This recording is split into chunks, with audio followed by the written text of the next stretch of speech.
All right, Assalamualaikum warahmatullahi wabarakatuh, and a very good evening. So we have arrived at our last week of the academic semester.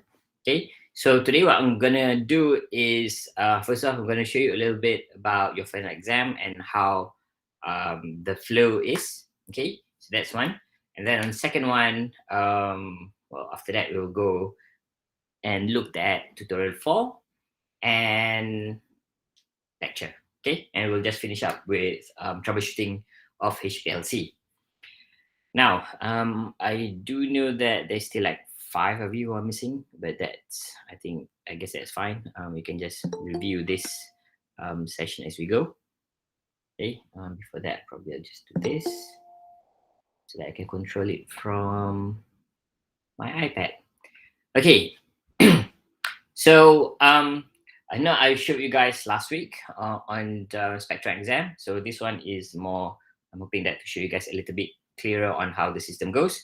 For those who have not yet looked at Spectrum exam, this is the front page. Okay, so if you just go to spectrumexam.um.edu.my, it will be slightly different than if you just go to spectrum.um.edu.my.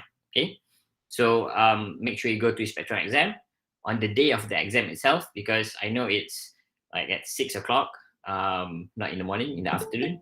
So perhaps, some of you might just arrive from your workplace, or I'm not sure if some of you just woke up. I have no idea.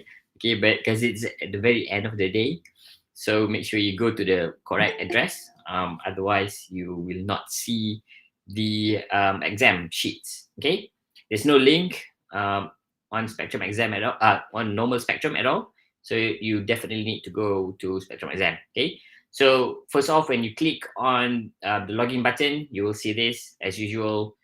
Just log in using your student ID, and then go to your course, well, our course. Okay, and then as you can see here, for now it's hidden from students, but this is what you will see. Okay, you will see 2021 2022 semester 1 final exam link. Okay, so if you can see here, there's actually like 2 links that you can click. Okay, you need to click on the bottom ones. Okay, the top ones, if you click, nothing will happen. So you can see it's just moving to kind of like highlight the whole thing. So to go to your exam, you need to click on this one. This is the only link available for you to access the questions. Okay, so click on that. You will access the questions. You have about 1 hour to complete all the exam. Okay, it's at 6 to 7 p.m. on the 9th of February. If you have not put in your phone calendar, help yourself and put it in. Okay, so there are 20 multiple choice questions. If you have done, okay, I'm going to talk about this in a little while. Okay, there are 20 multiple choice questions with 2 structured questions.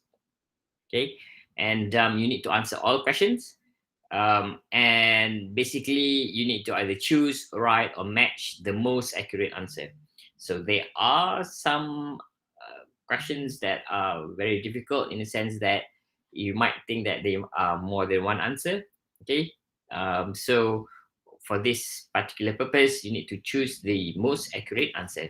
Okay, a total mark for this particular exam is 50. So each multiple choice question will carry 1 mark. So there will be 20 from the MCQ, and then there will be another 30 from the structured. Hold on 1 second. Someone is knocking at my door.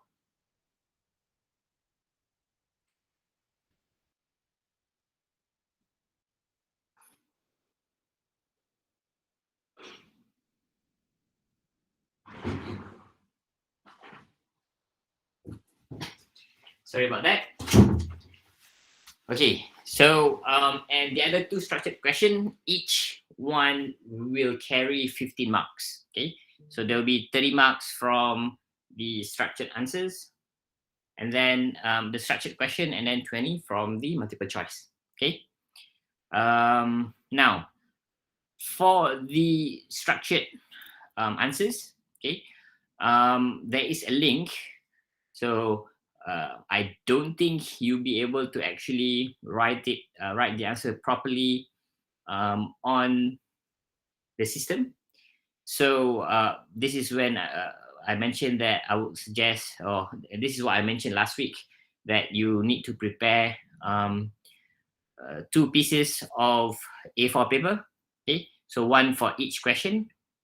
The first one is not that you don't really need to have like a very big ones, but the second one you probably need to use the full A4 paper. Okay, so and when you do your exam, because the instruction is for you to use responders, right?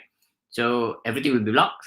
So what you do is, once you have reached on the structured answers, structured questions, so you just answer it on your piece of paper, and then once you are ready, once everything is done, what you need to do, what I'm asking you to do, is first to submit. Okay, first to submit the whole thing, the whole exam, so that you can close your lockdown browser. And then once it is done, I'm giving you guys extra time to actually scan and upload your file on this link. Okay, so if you click on this link, you will go to Google Documents. Okay, and this is where you can write your email and then upload the questions. Okay, so there's two questions over here, so you need to upload each one, then you can submit. Okay, so you have additional 15 minutes to actually do whatever is needed and upload. Okay, if for some reason you have problem with your internet, please let me know as early as possible. Okay, so do not wait until 14 and then 50 seconds and then tell me later I cannot upload. Okay, because I will close the link at 7:15. All right, so let me see. Other than that, I think that is all for the exam ones. Okay, so this is where you will be able to access the final exam questions. Now, I also prepared here a trial proctoring course. Okay, so it's not exactly the same. It's not the exact question for in comparison to the final exam. Okay, but the system is similar in the sense that if you have done this, I haven't checked whether you guys have done it or not. But if you have not done it, please try it, because I don't want you guys to be shocked during your final exam and thinking about like, how do I do this? Okay, so I have prepared few questions in this trial proctoring MSc. Okay, so go ahead, try it, and you need to make sure that all the system again is working properly, because our exam is in 2 weeks time. All right, now other than that, I think that is all. So I'll open this in about 2 weeks. For about 2 weeks, it's already open, so if you actually log in now, you can actually access it. So try, and if you do have any problem, if you do have any issues, please let me know. Okay, all right, I think you won't have any more questions for that one. Okay, done with that one. What we'll do now is we will move back to the lecture notes. So let me see. That one, meet, start broadcasting. Okay, you should be able to see me. All right. Okay, so we have approximately, I think it's 40 slides, right? 41 slides, including the first page. So I'm hoping that we'll probably finish at about 7. And then what I want to do is for you guys to complete your tutorial as soon as possible, so that I can mark it, and then I will grade it, and so that towards the end of the day you can see your grades. Okay, because part of the assessment is for you guys to see what have you achieved as part of the continuous assessment. Okay, so we've been doing tutorials for the past few weeks, so I have marked them, and I'm just waiting for today's tutorial before I actually combine and average the mark and give you guys a grade. Okay, so I'm hoping that I'll be able to actually complete everything by 8:30 today, especially if the lecture finishes at 7. You have about 1 hour until about 8 o'clock to actually complete and submit.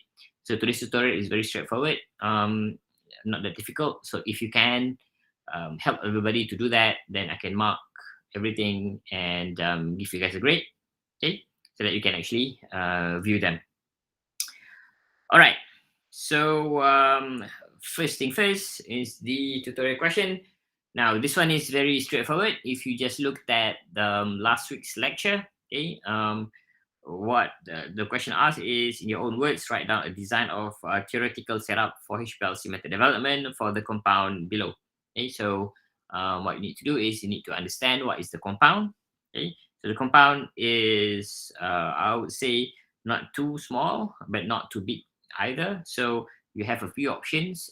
You either can do a normal phase or a reverse phase. Okay, so if you go back to the last week's lecture notes, I think about page 25 or so, okay, you should be able to see the flow chart of the strategy in developing methods. Okay, first one is you need to define your method, and what is your goal. So whether you want to use a reverse phase or normal phase, it's all up to you. As long as you define, it's okay. Okay. Then second one, once you define, you need to look at the sample that you want to analyze. In this case, it's this molecule over here. Okay. So you need to analyze a little bit in terms of what do you think the polarity is, and therefore suggest on perhaps the column that you need to use. Okay, so sample and setup.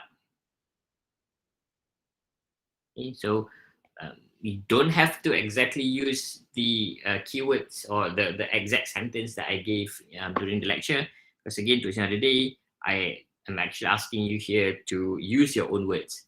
So anything, as long as it's related, as long as it makes sense, based on the previous lecture notes, then you are okay.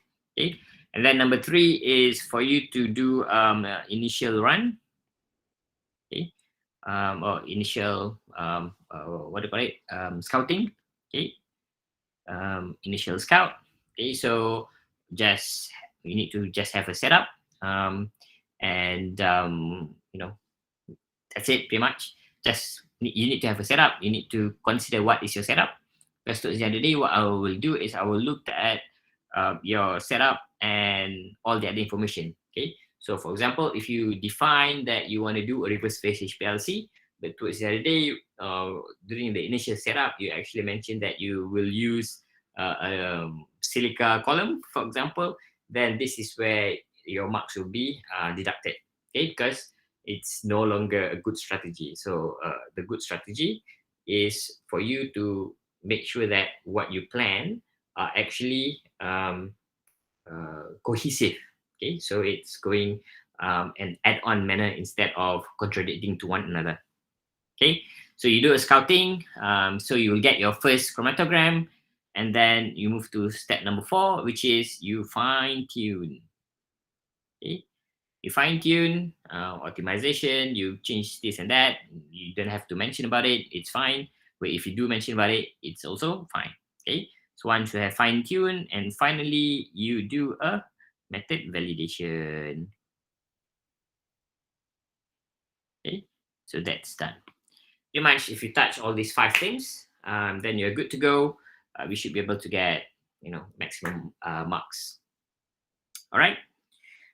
Okay. Any question for this one? No? Okay. If there's none, we'll carry on and continue to our last lecture, which is HPLC troubleshooting. Okay. So just a little bit of introduction. While troubleshooting helps you to solve the problem, okay, but towards the end of the day, if you normally do preventive maintenance, okay, or those who actually use HPLC a lot, and handles equipment, normally you just call it PM, not Prime Minister, but preventive maintenance.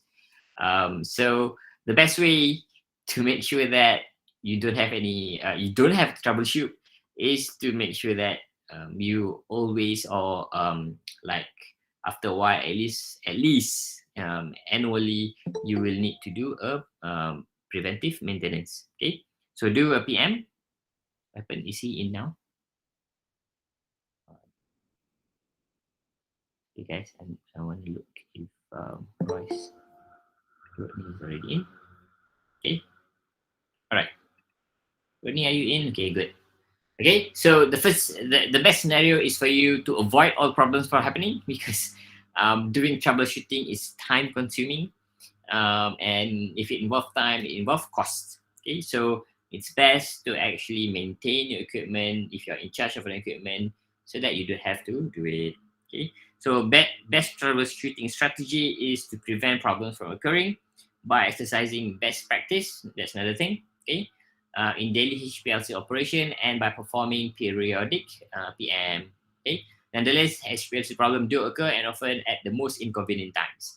Meaning that if normally when you just want to do like you want to develop methods, or you want to just make sure that everything works well, normally it works well. But suddenly, this is what it means by this. Okay, suddenly when you have a lot of samples that you want to analyze, then the machine will break down. Okay, so normally this is what happens. And for the Caucasians, normally they will say that it's bad luck. But you know, for us, it happens. Okay, all right. So I'm not sure whether I mentioned. Okay, so exercising best practice. So one of them, I think I did mention about it like the very beginning of the lecture, is for you to always, when you prepare your solvents for your HPLC, you always filter them.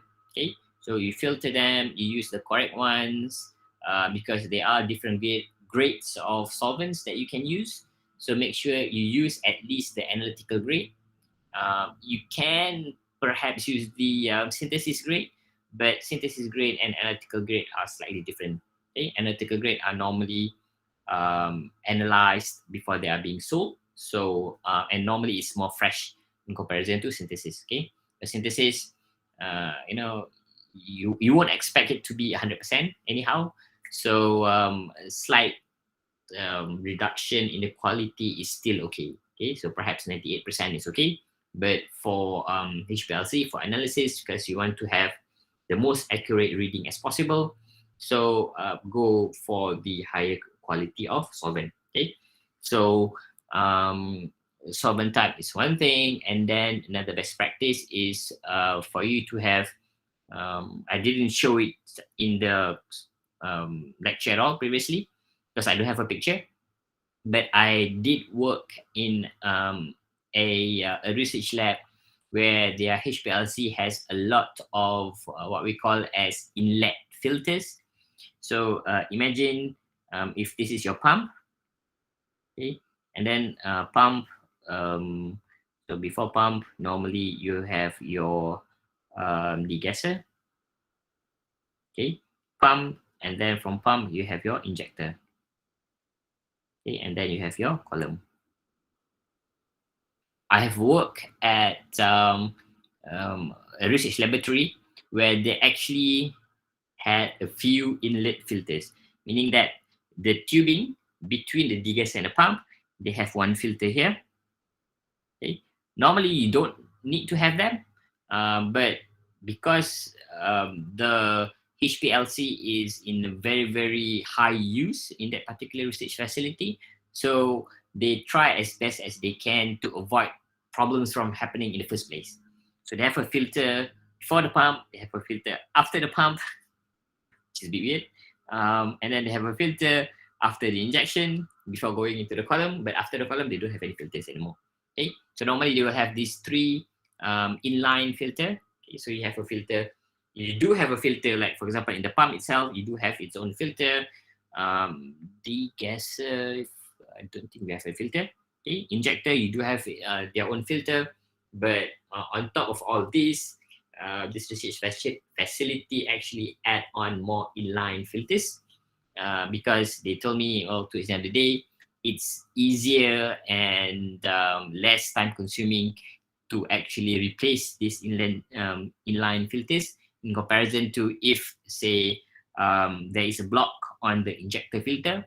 It will take a while for you to actually take it out and clean the filter first, because sometimes you don't have the spare parts. Okay, because these filters are really expensive. The ones inside the module itself, okay, it's rather expensive in comparison to the inline filter. So inline filter is made of plastics, and it's like quite um, rough, so to say. Okay, it's plastic, but the ones inside the module, the ones that I've seen previously was the one from the injector itself.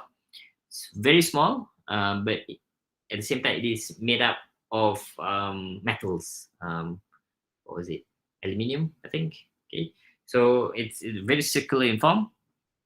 This is that almost an actual size. Okay, the size is about like that big, and then there's a lot of like very very very fine tiny grades as a filter.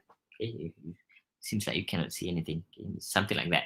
Okay, so circular in form, and then you can get like a metal, kind of like a metal flake, but it's actually a filter. Okay, so that's few examples of best practice in HPLC. You do have more, like for example, you always degas. You do maintenance for UV for example. You actually record on and always keep on looking at how many hours have your detector been turned on. Okay, and then based on that, you can know, like, normally the manufacturer has half life, okay, or not half life, shelf life, same thing, of the lamps itself. So sometimes for example, tungsten lamp, they will say that the half life or shelf life is about 10,000 hours. Okay, so if you do have a recording once in a while, either monthly or whatnot, you can actually know using the system whether your lamp or your bulb has almost reached the lifespan of based on what the manufacturer mentioned. Okay, so if it reaches, then perhaps you can purchase a new bulb, and in case if the bulb suddenly went kaput, then you can quickly replace them with a new one. Okay, so those are some of the best practice of using HPLC. I know those who actually use them or in charge of a machine before, you do know all this kind of practice, but this one is more specific to HPLC. Okay. All right, so this lecture summarizes the common HPLC troubleshooting and diagnostic strategies. And we will look at and perhaps discuss a little bit on the common problems, associated symptoms, and typical ways by which you can solve it. Okay. Of course, I'm not able to cover every single thing, but these will be the most common ones. Okay. All right, so general problem diagnostic and troubleshooting guide. So in case if you do have a problem, if you do encounter a problem, what should you do? Okay, because troubleshooting will take a lot of time. So how can you reduce the time that you need to actually look at or diagnose what is the problem and find the solution? Okay, so the first way by which you can know whether there's a problem or not, especially in a case where you do see ghosting peaks or extra peaks. Okay, so the first way for you to know whether it is actually a problem or not is by verifying that the problem actually exists by repeating the experiment. So if you do it once, sometimes perhaps you have run the sample multiple times previously, and then you had a break for about a month or two, and then you want to rerun the same sample. So you might have rerun it, and then suddenly you don't see what you are expecting to see. So if that happens, of course, you don't just run it once, after a while, and then straight away go to your superior and telling them, oh, our machine is going bad, so I want to buy a new machine. Okay, you don't do that. So you need to, first and foremost, you need to verify the problem. Okay, you want to know that the problem actually exists. Okay, and then number two, this is where method development is very important. You go back to your reference chromatogram during your method validation. Okay, so your method validation, remember in number 5. Okay, so number 5 says that you need to validate your method.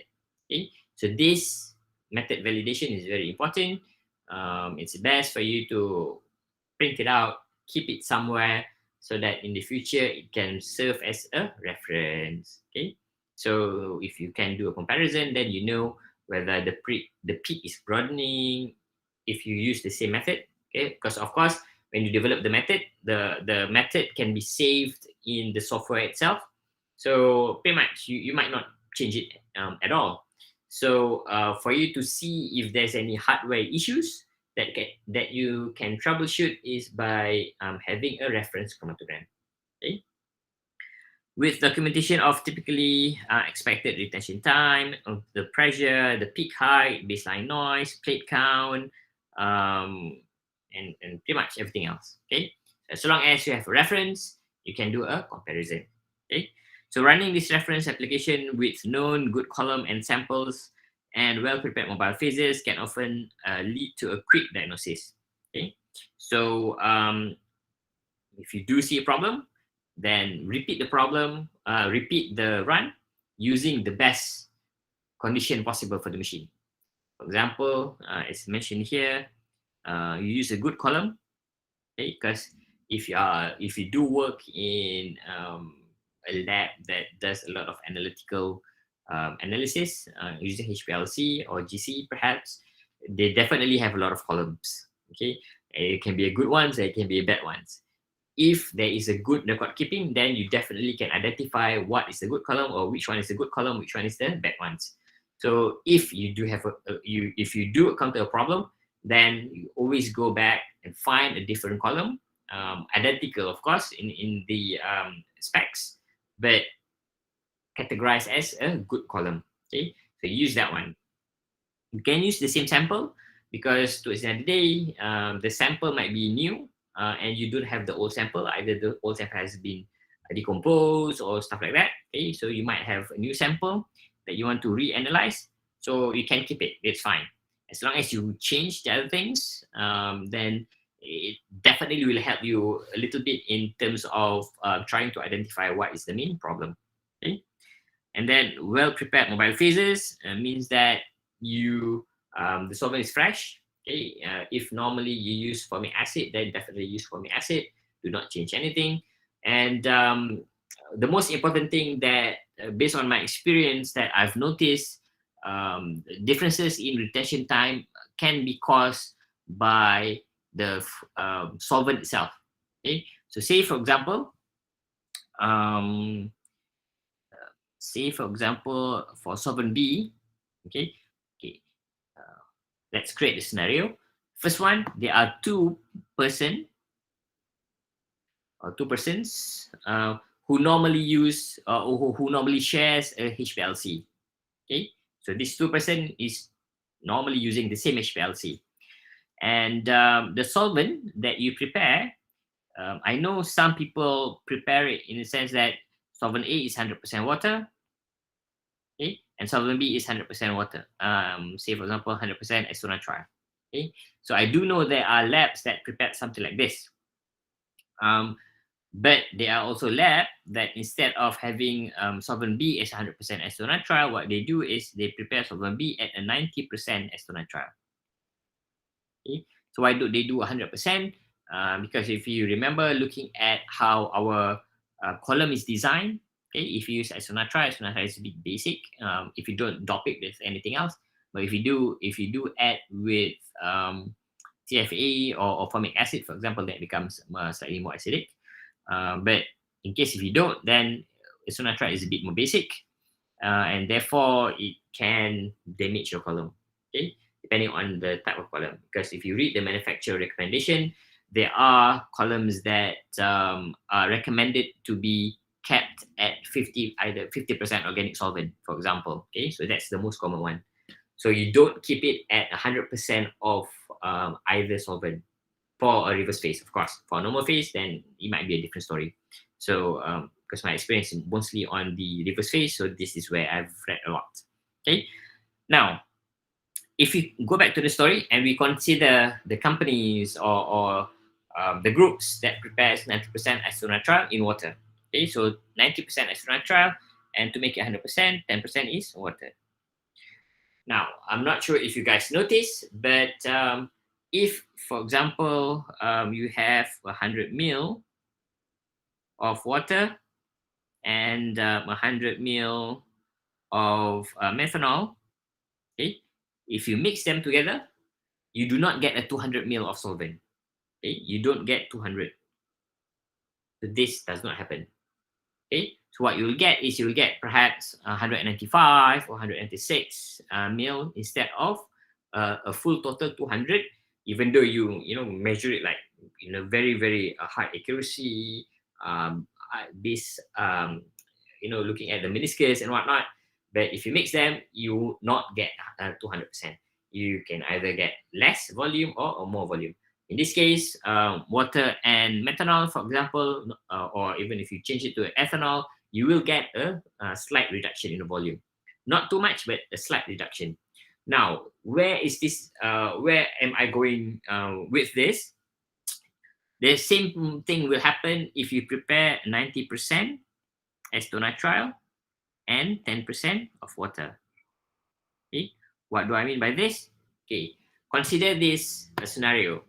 If, for example, you want to prepare 1 liter in a 1 liter measuring cylinder, okay, so you want to prepare this solvent, 90% acetonitrile, 10% water, in 1 liter of measuring cylinder. So what you need is you need 900 mils of acetonitrile and 100 mils of water, correct? So that's the normal expectation. So you need 900 and then 100. So when you mix them, you might assume that you will get 100% or 1,000 liter, 1,000 milliliter. Okay, so you might expect that. Or some people who are inexperienced, they might think of that. You 900 plus 100, definitely you'll get 1,000 or 1 liter. So person A, so in case, again, we have 2 person over here. So one person might know the correct way to prepare this, which is you measure 900 acetonitrile and then measure 100 ml of water independently, and then you pour them in here. Okay, person number 1 will do like this, and this is the most accurate way to prepare a mobile phase for for a different accuracy, for a different concentration. If you're preparing 100% acetonitrile, then it's fine, there's no issue at all. Okay, but if you're preparing a certain percentage of solvent, then this is very important. You need to make sure that you measure the solvent independently instead of doing how the other person will do, which is first off, he or she measures until using just one measuring cylinder, measure until about 900 mils, and then just top it up with water until it reaches 1,000. Okay, so if that person works in this manner, just kind of like just pretty much always top up the solution using one measuring cylinder, what will happen is you will get the same story as this. Okay, which means that the concentration of acetonitrile now becomes reduced.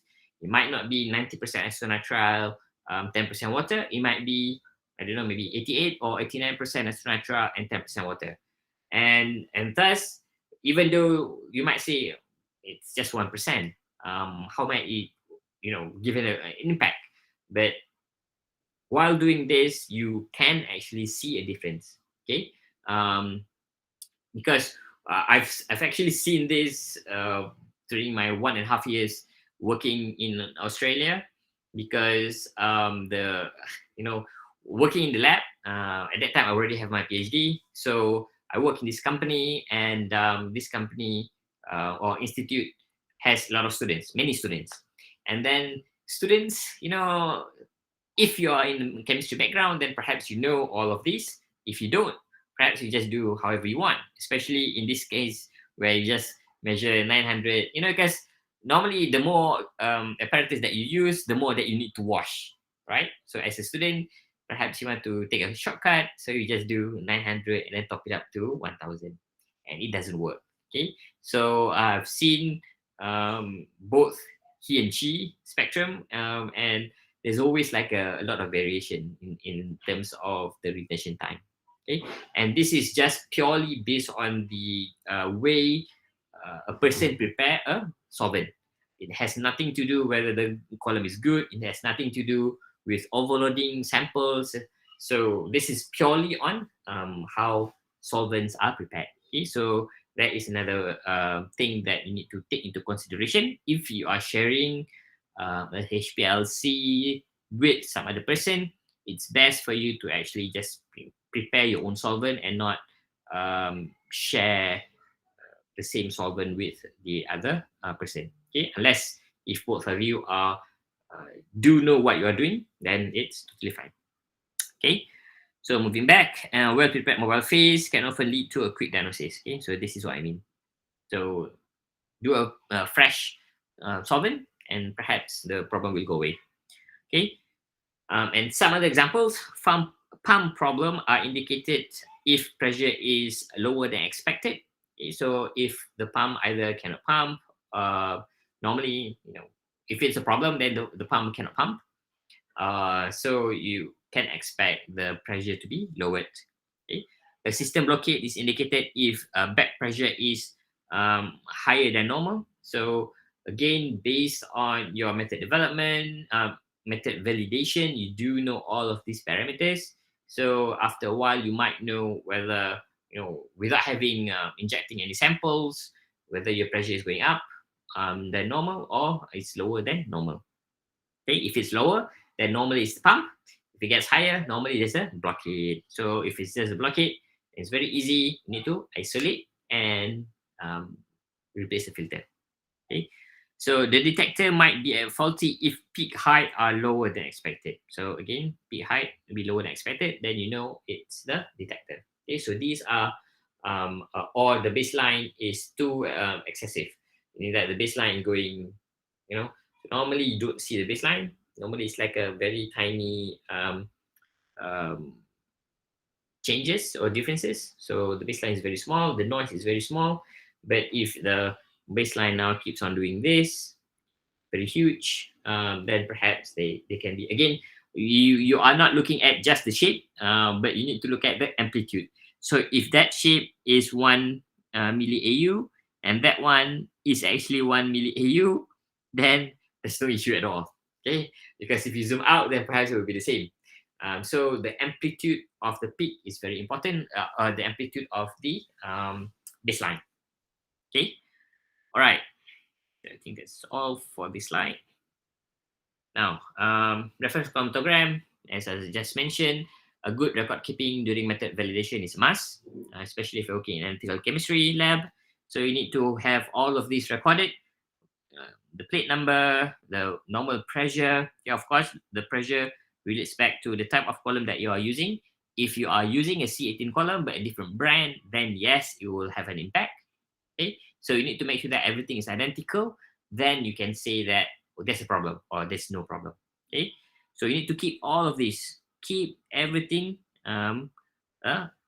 somewhere. Okay, keep a record of everything somewhere. The retention time, for example. Okay, so of course over here you do have your sample volume injected. If you do have that, then you will have the info on the plate number, and perhaps in this case the 2271 is, yep, 2271 is the integration. Okay, the area under the peak. So keep a record on that. So you can keep everything so that in case if there's a problem in the future, you can always go back and look at the parameters and try and identify what is the main issue. Okay. All right. So other than that, common HPLC problems are caused by can also caused by component malfunctions. Okay, so you have pumps, you have a lot of modules of pumps, degasser, injector, detector, your data system, okay, might be corrupted and stuff like that, and of course your column, okay, and faulty preparation of the mobile phase, as I just mentioned, the last slide, or sample preparation. Okay, so for example, in your protocol, in your SOP, normally if you are the sole person that uses it, you might always filter using a point, let's see, smallest one, point, say 2 micrometer filter. But then someone else wants to use it, and then he or she actually uses say 1 micron filter instead of point 2 micrometer. So there can be a huge gap of particle size. And unfortunately for you, because you might use a column that has a smaller void volume. Okay, so smaller void volume means there's less um, area by which the particle can flow through. So the particle might actually block the flow, and towards the end of the day, it will block your column. Okay, if it's block your column, then you will get a higher pressure. All right, so problem can be categorized into several areas. This is how I categorize them. Normally, if you just read through, they don't really categorize them into three. They will just list down what are the common problems and what are the solutions. So I tried and compress and kind of like generalize on the three main problems. Okay, number one is pressure. So you can see whether the pressure is going up or down based on your software system. Okay, you can always see that. Second one is on chromatogram. So chromatogram is the one of the easiest way by which you can try and identify what are the main issues. Yeah, of course, pressure and chromatogram can be related because there are some system that displays pressure as a chromatogram. So if the pressure is going up, then chromatogram is going up and down and stuff like that. Okay, but what I mean pressure here is that it's a standalone pressure. You can see on the module itself, if you have seen one, you can see on the module itself there is a pressure gauge. It will tell you what is the kind of pressure for the whole system. Of course, at the same time, if you are thinking about chromatogram, pressure chromatogram, then yeah, you can actually combine them into two. Okay, so for chromatogram, what I list down here is to look at the baseline, changes in the baseline and changes in the peak. Okay, and number three, other visual or mechanical problems that you can actually see. Okay, so mechanical, for example, the pump. Okay, over here, like I mentioned. Okay, and the ones that I've touched in the previous slide. All right, next one, common diagnosis and solution. So if you have a problem and you still need to follow up with the diagnosis, meaning that all the other common ones that I've mentioned in the previous few slides are all a tick, it's all a go, it's all okay. So you might need to then identify or isolate where is the problem. Okay, so isolation can either be via visual inspection, meaning that you can look at the equipment itself, for leaks, for example, or a loose screw where you can just go and check on each nut whether they are loose or they are too tight, or look at the tubing connection. Sometimes the leak is not caused by a damaged tube, but sometimes because improper connection. Okay, so that it can also happen.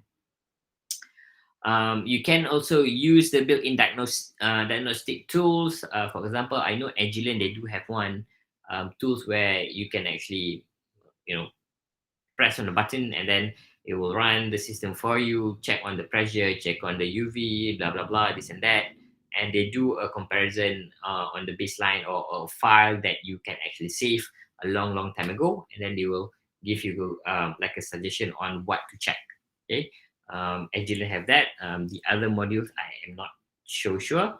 Okay. I've used Agilent the most and then Shimadzu second, but Shimadzu normally I will just do it on my own because at that point I do have a lot more experience, so you can just look and find the problem and isolate the problem on your own.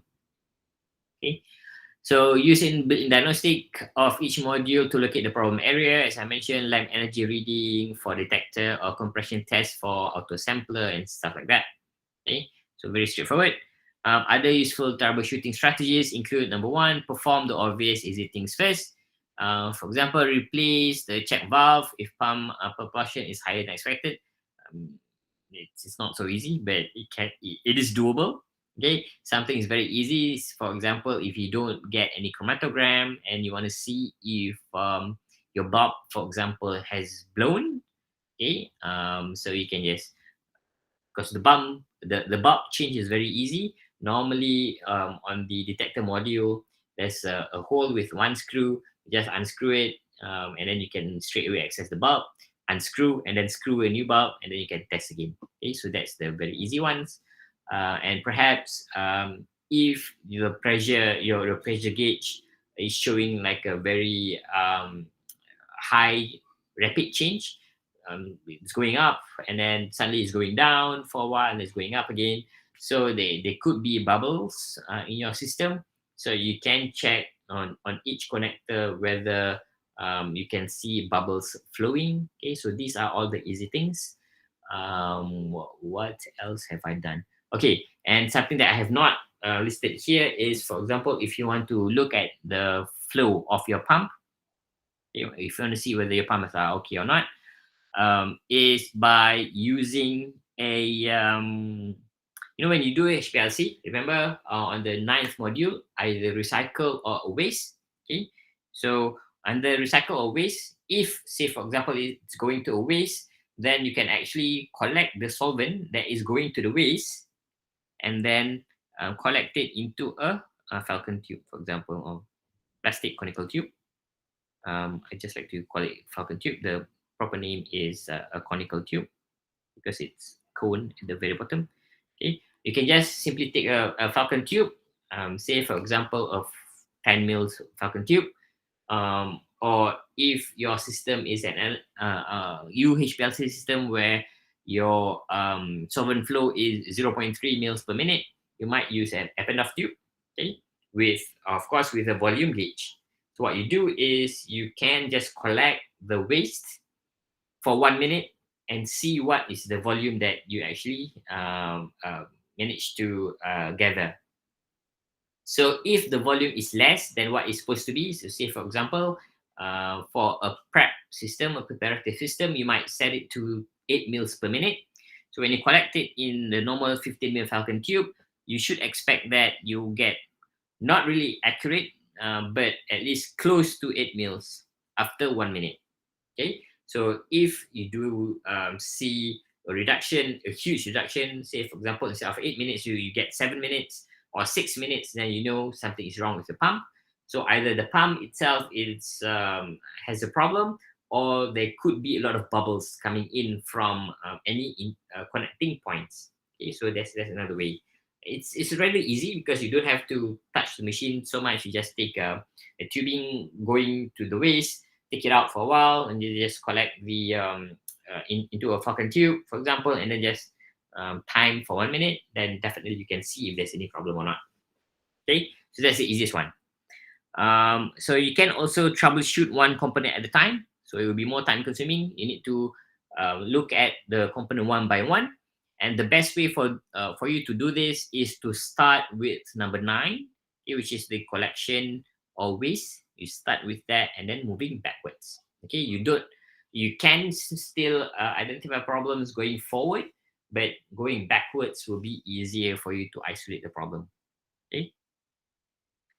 Swap the suspected module with a known good ones. Of course, swapping is very straightforward. Consult a service expert or the manufacturer support line for advice. Okay, so service expert, someone who has a lot of experience in handling HPLC, not just handling, using and fixing HPLC. Okay, if you just a user without having experience in looking at the modules, or perhaps changing cables, then perhaps you do need to find a manufacturer support line, or you can ask someone who are more experienced than you. Okay, Do the simple replacement yourself, but leave the more elaborate operation to your service specialist. So you can do it yourself. So say for example, the bulb change. Okay, light bulb change is very easy. Okay, you might be afraid, oh, it's electricity, I don't want to get electrocuted. So it's fine. You can just close everything, turn off the system, make sure there's no charge, and then you can just replace it on your own. Or if you're afraid, try and grab someone from your lab that has changed the light bulb, and he or she can help you with that one. Okay, the more elaborate ones is perhaps changing the modules. Okay, because once you change the modules, normally you need to also reset it in the system. Okay, because each module normally have their own serial number. So if you simply just swapping, it might not be connected to the software itself. Again, it might, it can also be depending on the age of HPLC. If you are using the more newer ones, normally the software is rather intelligent.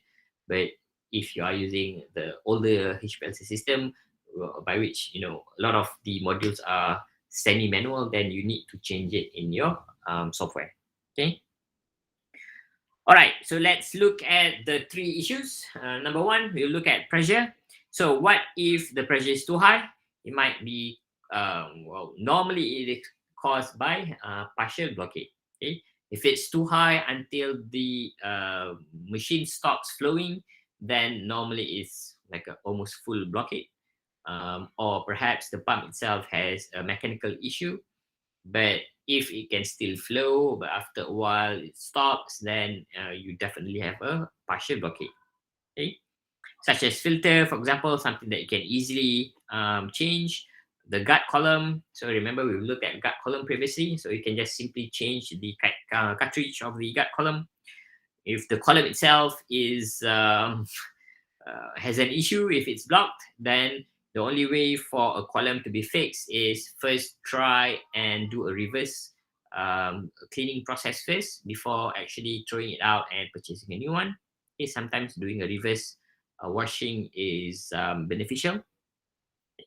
So connecting tubes, so the connecting tubes, either the nut itself might be broken and causing leakages. So you can easily replace them if you do have spares. Okay. Injector, yes, you can change it. It's more on the mechanical side. You do need to unscrew a few things, take out the injector module, wash it, but it's still doable. Okay. For those who are a bit afraid, then I would suggest not to do it, because the injector module, the ones that I've changed previously was, I think if I'm like it was Agilent, because it was Agilent injection module. The needle is very very soft. You can easily broke it. I have not broke it, of course, but it is very very quite soft. Regardless of whether you are a guy or a lady, definitely you can just easily bend it. Okay, once it is bent, then it will definitely affect your runs. It will definitely affect your whole system. Okay, um, and detector tubing. So detector tubing, or yeah, detector tubing inside there. So sometimes what might happen is also in your detector system. Okay, remember last week, probably like 2 weeks ago, when we talked about detector, you can see there's a cell in the detector, right? So sometimes the cell can be blocked as well. So what you can do is you can actually just take out the cell module and wash it. Okay? That is also possible. The solution is to isolate the source for partial blockage by disconnecting one component at a time. Okay, so this is where I mentioned that you go backwards, because the pump is at the very beginning. So if say the reservoir has no issue, the gas has no issue, and then you want to isolate the pump, but if you isolate the pump, you cannot have a flow at all. Okay, so that's why sometimes it's good. If you want to see a blockade, then you go from the far back, which is the detector first. Look at the detector. What will happen if you disconnect the detector? Does the pressure goes down or not? If it's not, then you go backwards to the auto collector, and then see and disconnect auto collector and see whether the pressure going down or not. Okay, so you go one by one backwards. For instance, if higher than expected pressure is experienced after disconnecting a column, then the blockade is occurred upstream in the injector or the pump. Okay, so that's how you do it. I'm sure you get what I mean. If pressure is still high after disconnecting tubing to the injector, the problem then lies in the pump. Okay, so to the end of the day, you can isolate. If it's in the pump, then either replace the whole module with another module that you have in the lab, and then and see if there's any issues. Okay, the most likely location of blockade is the column that is packed with small particles. Okay, so that's another indicator. But high pressure, the first thing that you do is just remove the column. Okay, just connect directly from the injector to the detector, okay, bypassing column. If you do see a reduction in pressure, then voila, you solve it. It's the column. So what you do next is you just need to spend some time to try and clean the column by doing a reverse flow. If it works, then good. If it doesn't work, too bad. You need to spend more money to actually buy a new column. Okay. High back column pressure can be remedied by black flushing. Okay, this is what I mentioned, by just swapping the column around or replacing the inlet frit or the column itself. Okay, so inlet frit, if you look at the how column is made, you do have an inlet and outlet frit. So if you don't have a gut column, then definitely you need to change the inlet frit. If you do have a gut column, normally changing the gut column helps. Okay, so a high pressure problem should be investigated early before total blockade occurs. Okay, so if you do see a high pressure, straight away, this is what I would do. I would rather lose my sample rather than block my column, because column is more expensive than sample. Normally you can repurchase a sample, or you can actually just do a flush system. You remove the column, do a flush system, collect everything, freeze dry it, or do filtration so that you can get your sample again, and then you can rerun. Okay, so there are a few things that there are a few ways by which you can try, and as you are more experienced, then you do know like what would be the best way for you to try and isolate and solve the problem. Okay, if the pressure is too low or lower than expected, okay, it might be caused, definitely it's caused by a leak. Either a piston seal is the problem, there's a leaking, column connections, injector, or pump malfunction. Okay, so if there's a leak, and these are the common location, okay, and of course, if there's a leak, sometimes or most of the time it is from the tubing connection. I'm not sure why I didn't put it there. Okay, but normally if it's from the tubing connection, you can actually see it. Okay? Normally it's very obvious. If there is a pump malfunction, then you definitely lost prime, meaning that you don't get any signal at all, or you either signal from the system, or signal in terms of your chromatogram. Okay, you can see air bubbles in the pump head. You might get air bubbles from the pump head, for example, especially if your degasser is not working properly, or the connection between your solvent reservoir to your degasser, or from your degasser to your pump. Um, there's holes, for example, or the plastic nut is now damaged, so that air bubbles or air can go inside your system. Okay. Um, Vapor lock, I have not experienced this. Vapor lock, it's when you leave your sample too much, and then it creates an air gap, and then it stays there. By which, when you try to pump inside the pump, it doesn't work. But normally, vapor lock can easily be remedied by trying to pump a higher volume. Okay, so say for example, if your pump can pump between 1 mil to 20 mils, and normally you only use about 5 mils, you can get vapor lock or air lock. Normally, if you're working with a house pumping system, normally the plumber will say, "Oh, air lock, air lock." Okay, but our water system in the house, we normally don't have a pump. Okay, but for HPLC, it can also occur, especially in the detector. I've seen this before, where the detection, you can, when you measure the flow is there, but then the detector gives out like a very weird reading, sometimes up, sometimes down. And when you open it, you can actually see air bubbles moving up and down depending on your solvent concentration. Okay. You can also have a faulty valve check, broken piston, and so on and so forth. Okay. Or inadequate solvent supply, meaning that it's not enough solvent going into the pump. Okay, so either you have an empty reservoir, you plug a plug solvent sinker. Okay, so solvent sinker is the filter at the very beginning of the solvent.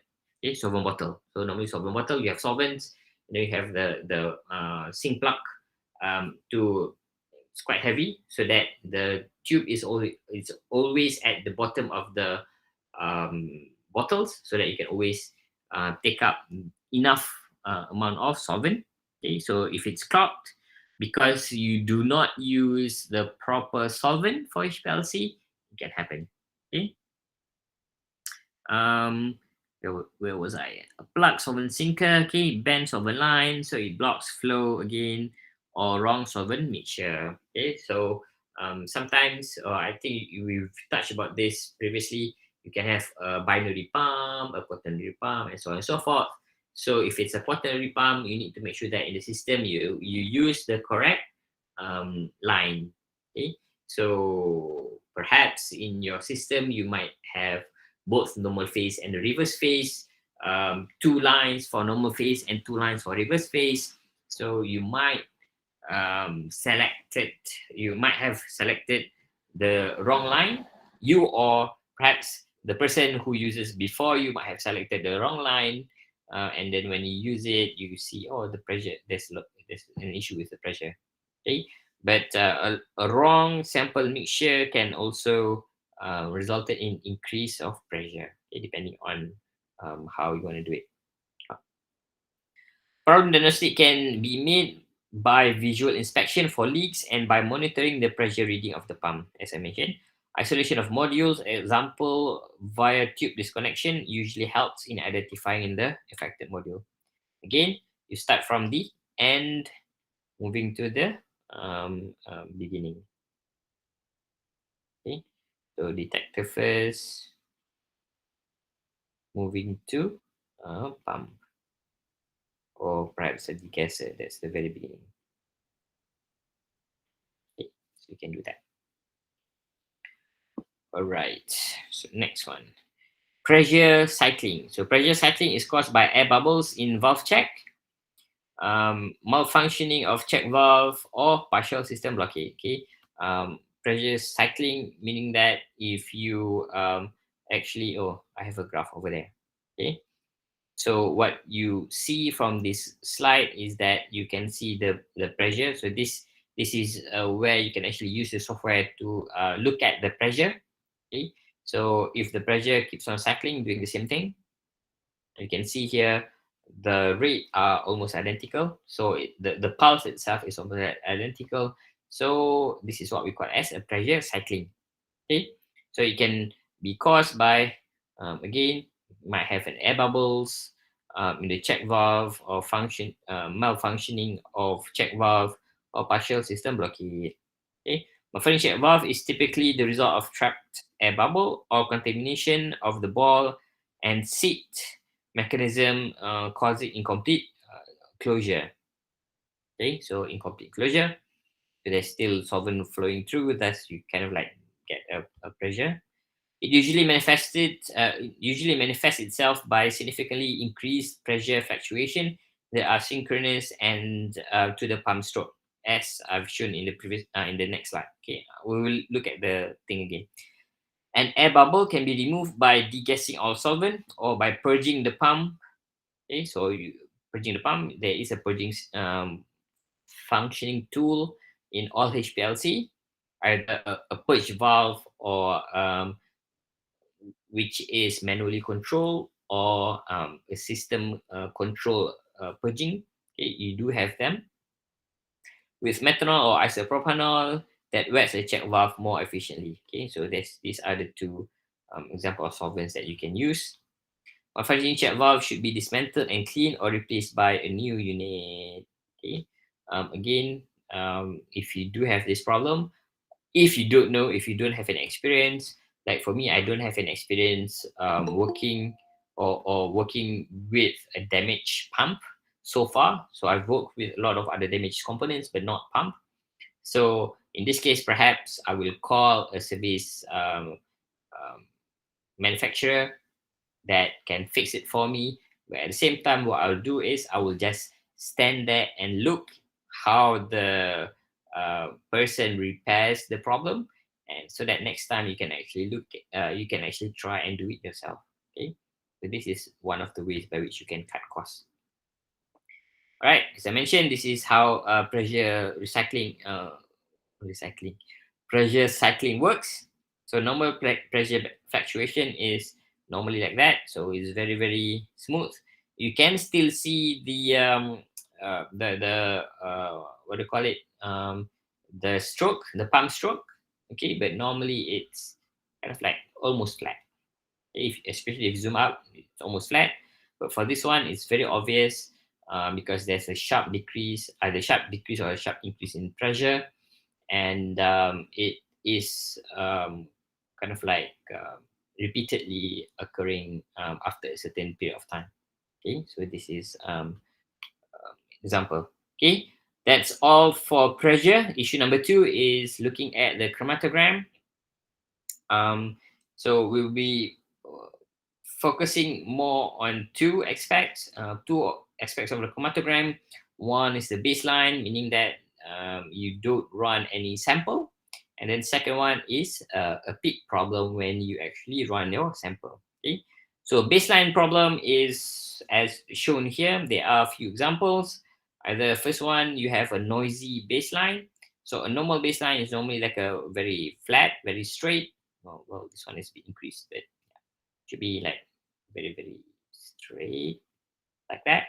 Okay, so this is a good baseline. That one is still an increasing baseline, so beware, so to say. This one is good. Okay, so you have a noisy baseline, you have a synchronous baseline where you do see, but of course again, you need to look at the amplitude. So if the amplitude is big, then you definitely say there is an issue with here. If it's not, then you know, for example, if the chromatogram is the chromatogram from the pump or the pressure, like I've shown you in the previous slide, so you can see that there is a possibility that you can see the pump stroke, but it is actually normal. Okay, you can also have an issue if this is not an issue. Okay, it can be an issue if it is asynchronous noise. So sometimes it's there, sometimes it's not, without doing anything. Okay, you just start the machine, you just run it, then suddenly you notice this. So there could be an issue.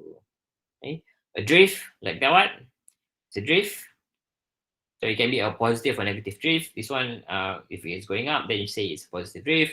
If it's going down, then you can say it's a negative drift. Okay, you can have a cyclic going up and down. Normally, one of the causes for a cyclic is air bubble. So you can imagine air bubbles going up and down. Okay, this is the detector line, for example, and then the air bubbles moving up and down. So you might get a cyclic like that. You might see spikes.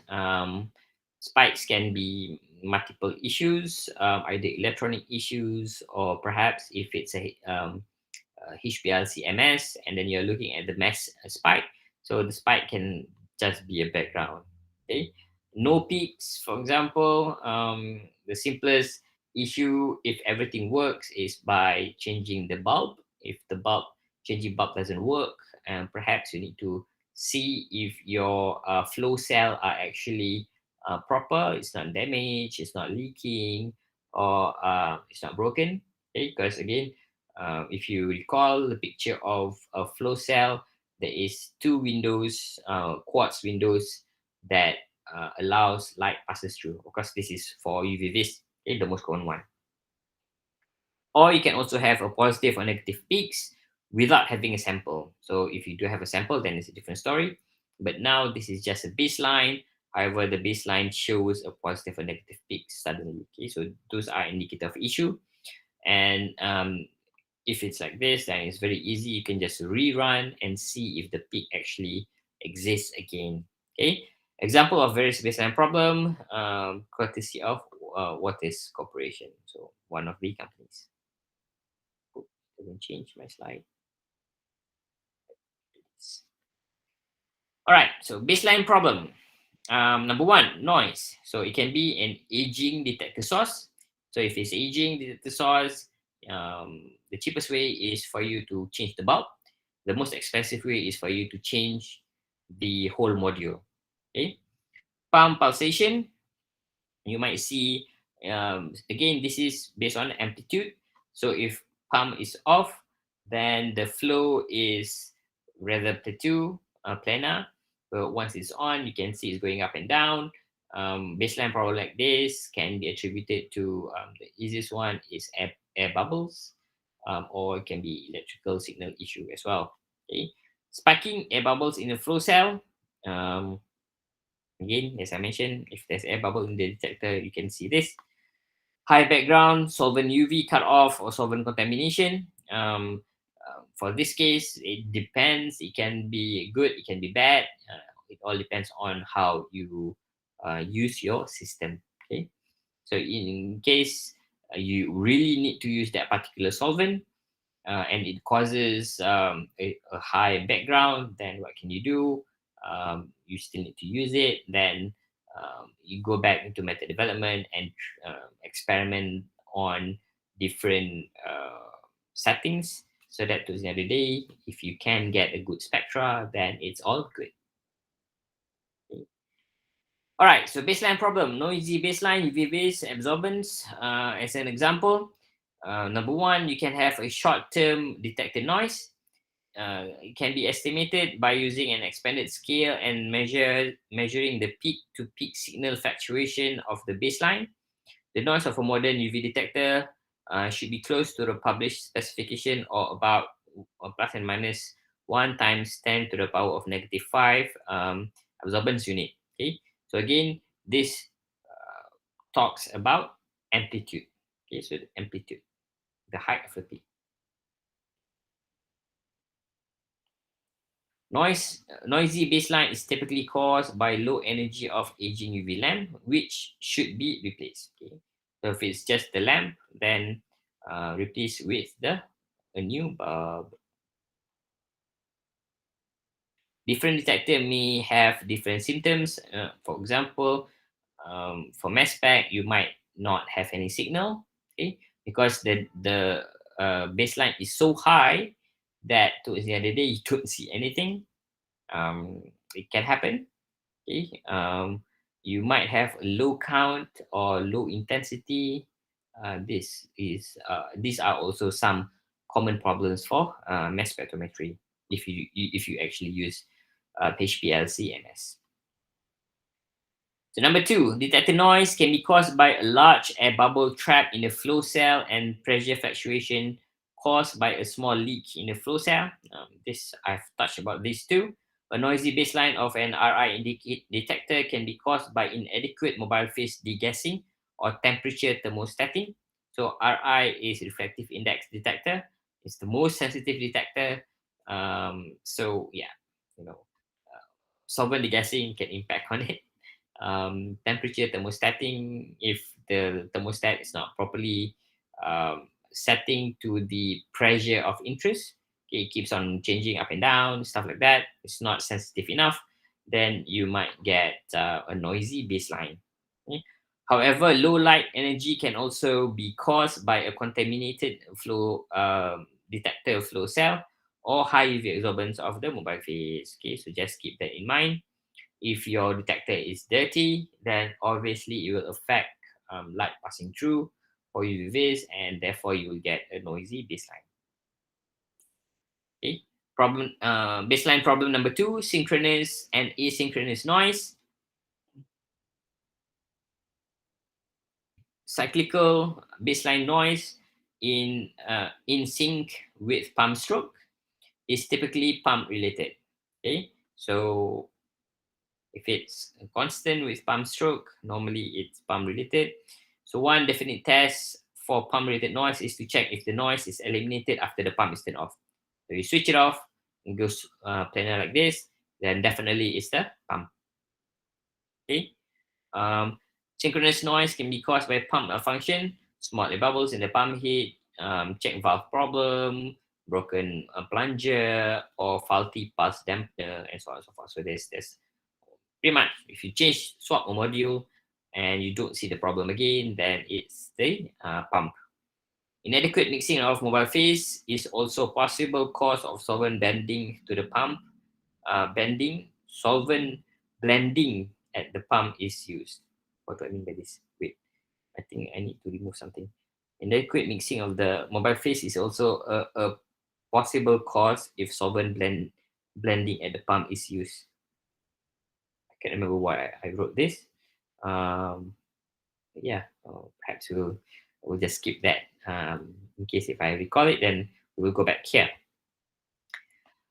Baseline problem, B, synchronous and asynchronous noise. Synchronous detector noise can be caused by electrical sources, such as ground loop problem. So this is ground problem is on the electrical side.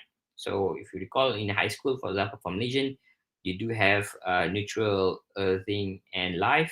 So if you have a grounding, which is earth problems, then you might have electrical sparks, yeah, pretty much. That can cause either synchronous or asynchronous noise. Okay, suddenly there's a peak in the signal.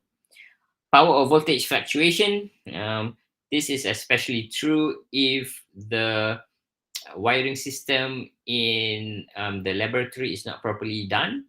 And it's a very common problem if you convert a house into a lab. Okay, because lab normally you need to have a higher grade of wiring system and stuff like that to make sure that the voltage does not change too much. That's one thing, and the current also doesn't change too much. But yeah, at our normal house, normally there's not much issue. Normally there's not much consideration being taken into place, because towards the end of the day, if you want to control all your wiring system, it involves costs.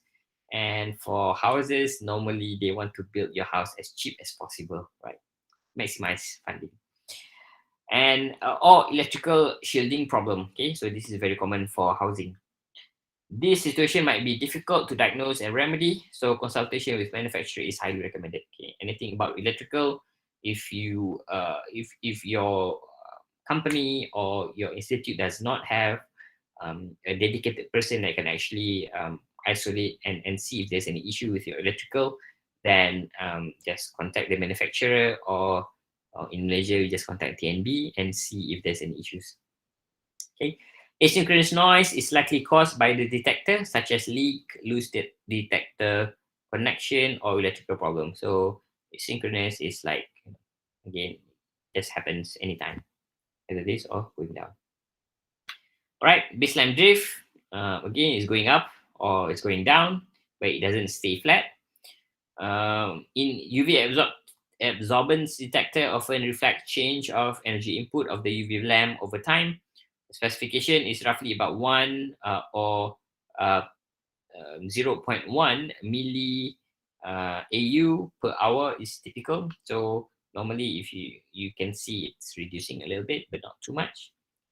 Baseline shift associated with gradient analysis are quite normal. They are caused by differences in absorbance and reflective index of the initial and the final mobile phase. If you are doing a gradient, then obviously this is one of the things that you will see, that you will counter.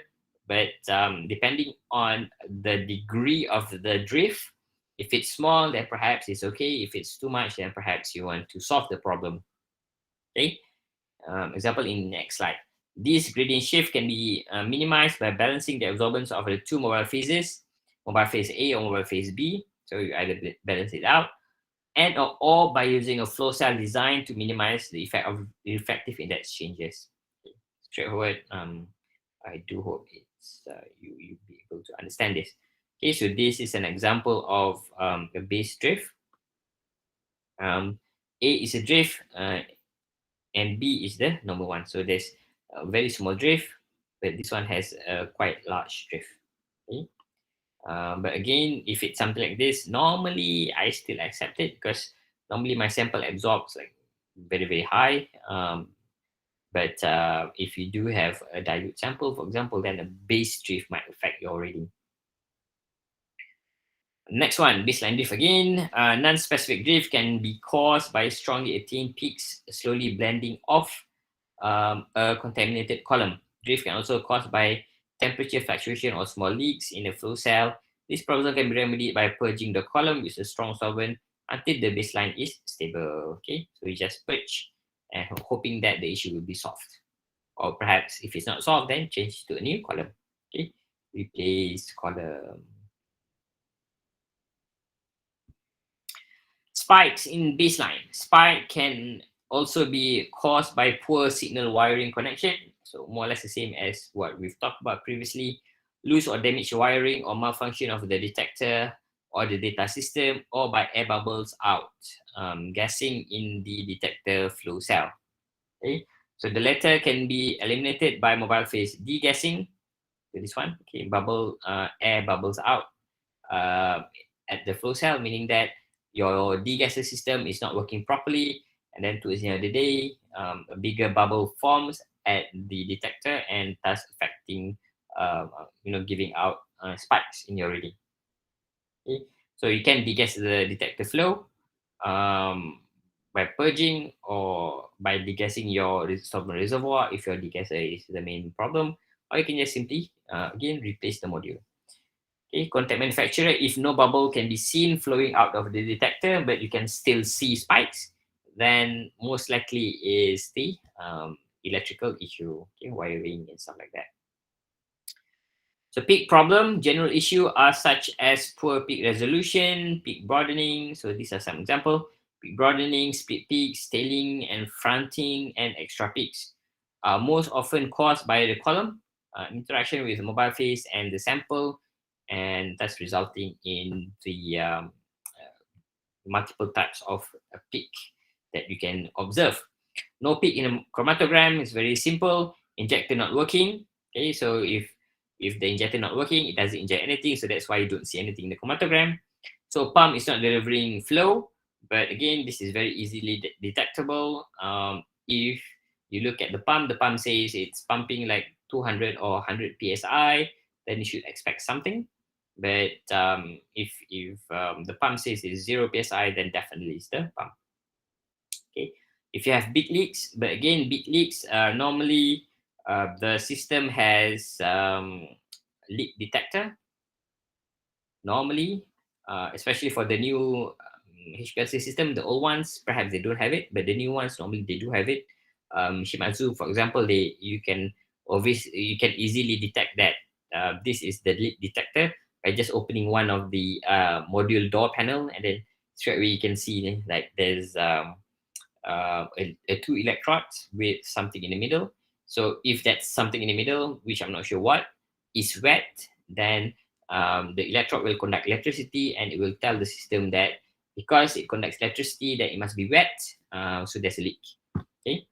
So a depth detector, again, depth detector, you can either, it will be very obvious in the sense that you don't see anything regardless of what you do. You change the solvent system, you change this and that, it does nothing, then might be attributed by a deep detector. A miswired data system around mobile phase, a particularly retention or absorptive column, or bad or wrong sample. Okay, so this is also very common, especially if you are doing HPLC as a service. So you might get a sample that comes from biology, for example, and the person who gives you the sample have no idea about the sample at all. So they might give you a wrong information, and thus at the end of the day, you kind of like see a detector problem. The best procedure to diagnose such problem is to go back to a reference test condition. So again, the once you did your method validation, it is very important. If the reference condition can be duplicated successfully, thereby inferring the system is functioning properly. Okay, so if you can replicate it again, then the system is fine. I mean, replicate to the reference test, of course. Okay? So perhaps you run it once, something is wrong, and then you run it again. Now it goes back to reference. Then, normally nothing is wrong. Then troubleshooting effort can be directed to a specific application conditions, for example, column, mobile phase, sample, etc. So you can change one at a time to actually try and identify what is the culprit. But again, if you do that, you are wasting a lot of time, okay, valuable time, especially if looking at a company. So these are just an example of peak, broad peak and splitting peak. Okay, so broad peak is where you can see the peak gets broadened.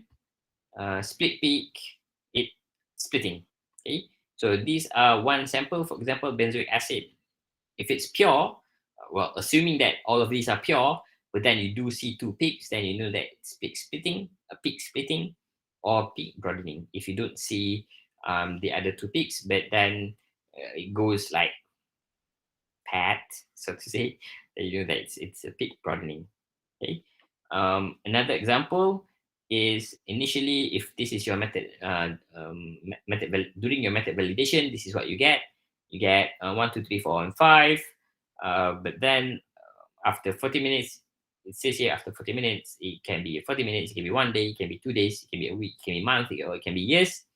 If you rerun it and then you see something like this, you can still see the splitting, but then you can see over here it's peak broadening.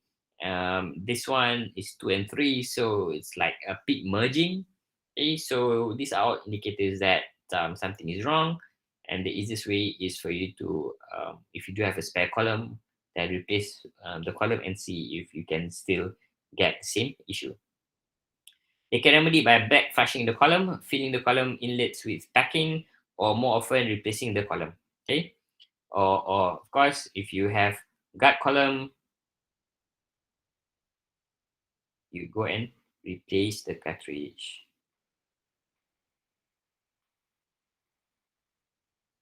Okay, replace the cartridge, which is cheaper than purchasing a new column. Next one, same thing. Peak shape can also be caused by injecting sample dissolved in solvents stronger than a mobile phase. Okay, meaning that if your system is using astronitrile and water, you don't want to dissolve your sample in hexane, for example. Okay, you want to use the same solvent system as possible. Okay, you don't want to keep on changing. If a strong solvent must be used, the volume should be kept small. So meaning that if you still need to use hexane to dissolve your sample, then use a very, very small volume. And perhaps you can also top it up with acetonitrile water or some other organic solvent that is weaker, okay, in terms of if it can affect your detector. Peak splitting can also result when the sample pH is different than the pH of the mobile phase. Okay, sample pH and the mobile phase pH is different, then you might get a peak splitting. So to solve this issue is pretty much you prepare the same solvent as your mobile phase and use that particular solvent to dissolve your sample before HPLC run. Okay, so that's the easiest one. Oh wow, I cannot see what's the difference on the left. So broad peak and peak splitting, weaker and equal. Oh, I think I cut the sample too much that I cannot see. Oh, right. So this is actually a combination. So this one is number 1, 2, 3, and 4. It should be on top of one another. Okay, so you can see if it's a weaker solvent is like this, equal solvent is like that. If you use a stronger solvent, you can now start seeing peak splitting. Okay, so this is what it meant.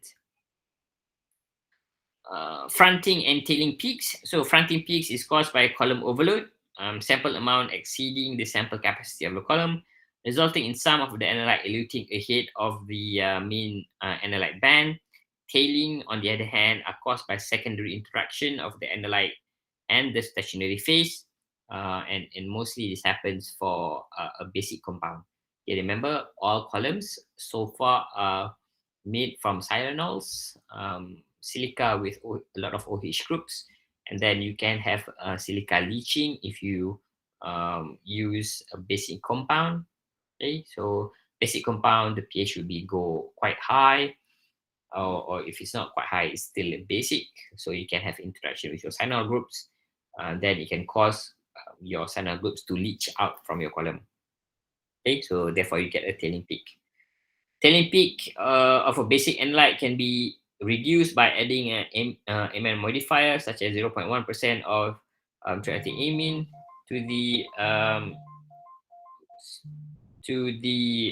mobile phase, or by replacing the column with a lower cyanol activity. Okay, so again, if you go back to our column lecture, so there are multiple types of column, multiple technologies that can actually be used to reduce cyanol leaching.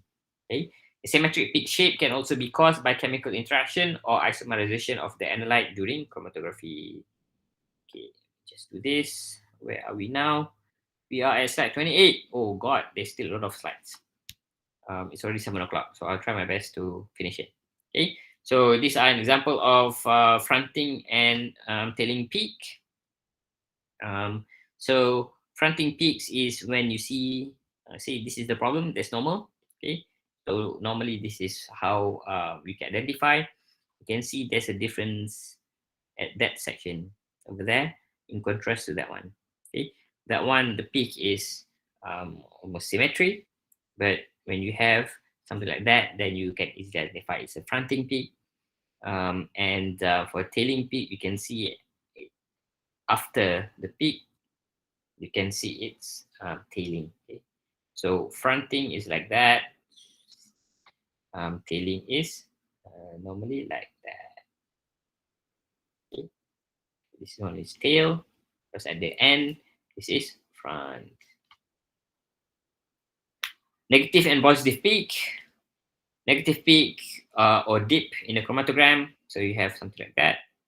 Okay, are common near the solvent front. They are caused by refractive index changes or by sample solvent with less absorbance than the mobile phase. These baseline perturbation are usually ignored by starting data integration after the solvent peak. So you can just normally ignore it. Okay, if peaks are negative, it might be an indication that the wrong polarity of the detector wire connection, unless an indirect UV detection technique is used to solve the problem.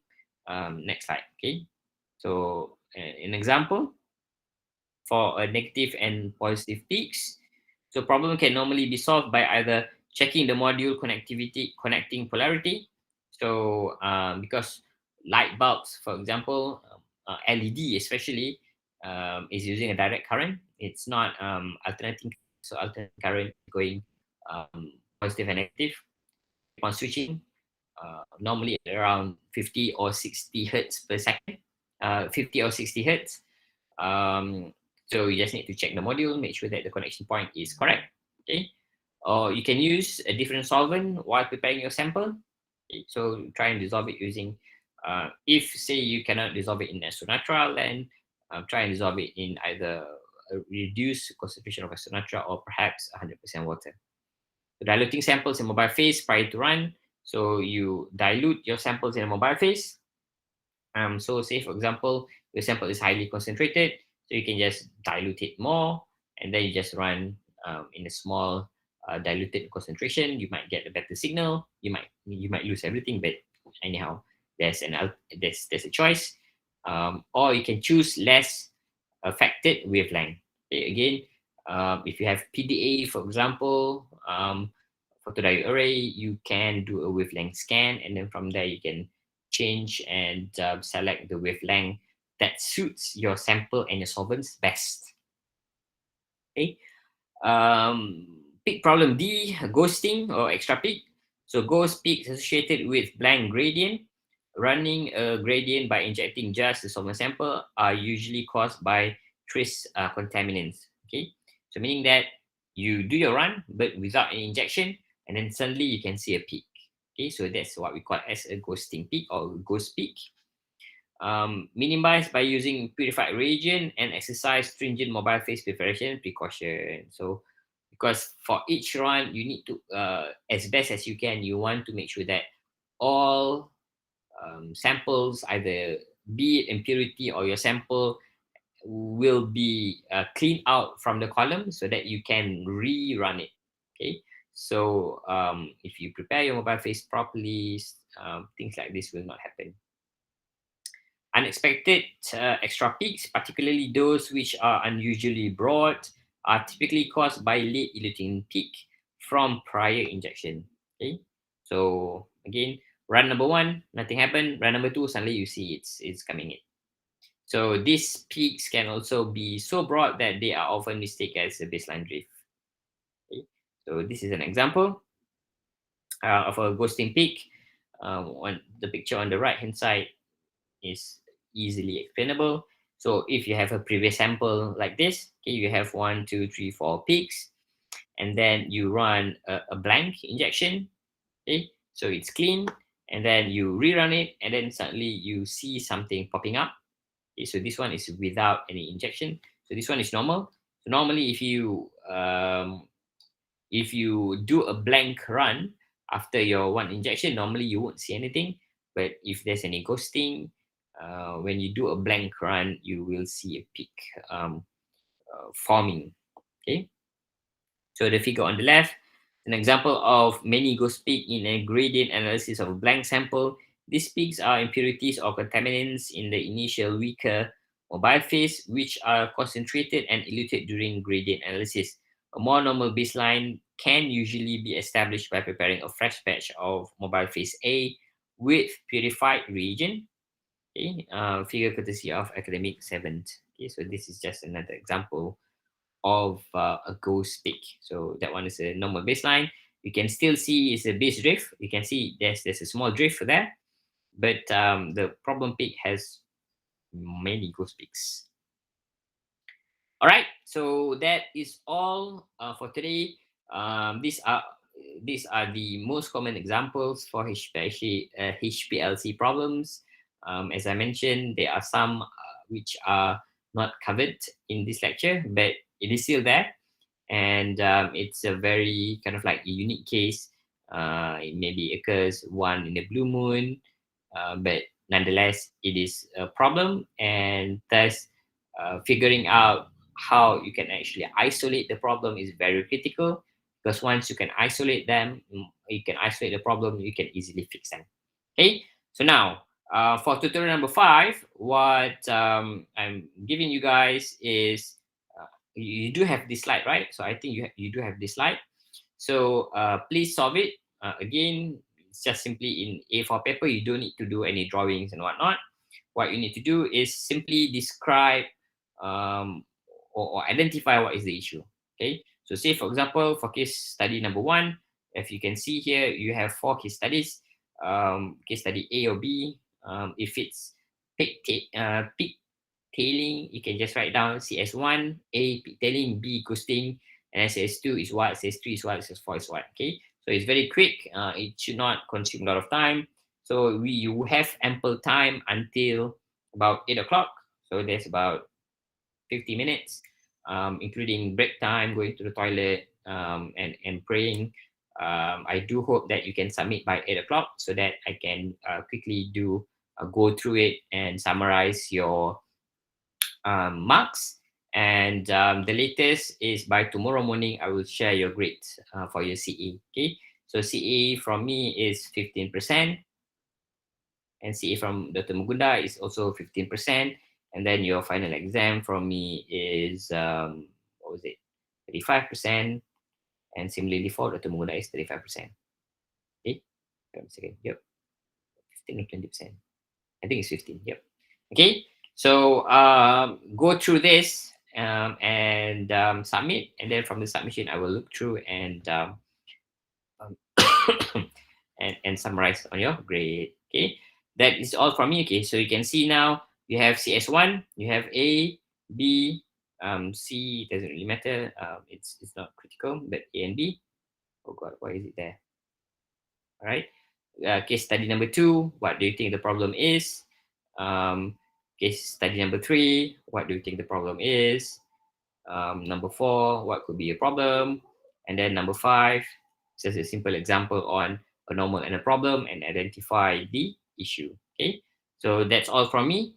Thank you. I apologize for throughout our semester if, say, by me posting your lecture notes a bit late, it's disrupting the way you prepare your slides or prepare your or do your revision. Okay, so it's not my first time doing this course, but what I did for this semester, it was that I actually revised like every single thing. So normally I'll just keep whatever I have from the previous semester and then just duplicate it for this semester. But what I did for this semester is basically I went through every single thing again, update what I need to update, and make sure that the flow is properly done. Okay. But the difference is because we are not in class, so we don't have any tutorial or discussion, but direct discussion, because I have a lab prior to our lecture, so I'm very tired. My voice is normally like ran out at the night. So that's why I do not do any discussion, but otherwise my normal practice is to have a discussion. And unfortunately for you guys, it's not a live face-to-face lecture. So otherwise, you can actually go into groups, talk to one another, and discuss and perhaps share your own experience with one another. Okay, so for that, I apologize for any disadvantage, any things that is lacking. And in 2 weeks' time, you have your exam for my section only.